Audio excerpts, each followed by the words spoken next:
балалар. Бүгін біз сендермен ұлттық ойынның біреуін ойнайтын боламыз. Ол ойын бәйге деп аталады. Бәйге ойынын ойнау арқылы біз сендермен шапшаңдыққа, жылдамдыққа үйренетін боламыз.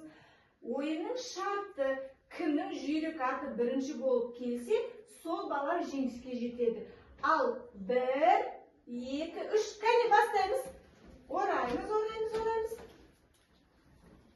Кәне.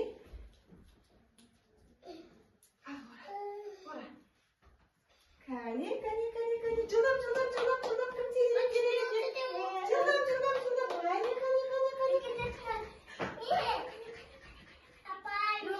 Өте жақсы, бірінші болып бізде Зәуре, Омар, Илигай. Қане. Соңғы ораймыз. Тез. Өте жақсы, тамаша. Барлығымыздың атымыз мәреге жетті ма? Өте жақсы, тамаша. Қане. 1, 2, 3, тамаша. Сәлеметсіңдер ме, балалар? Балалар, бүгін біз қазақтың бір ұлттық ойынын ойнаймыз. Оны ойнамас бұрын менің қолыма қараңдаршы мұқият. Бұл не? Арқан. Жарайсыңдар. Бүгін балалар, біз бүгін арқан тарту ойынын ойнаймыз. Ойнағымыз келе ме?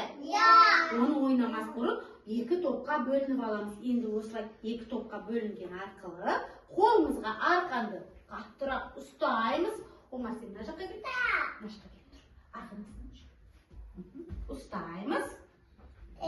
Арқанды, бұл ойынның шарты, арқанды өзімізге қарай тартамыз. Бастаймыз ба? 1, 2,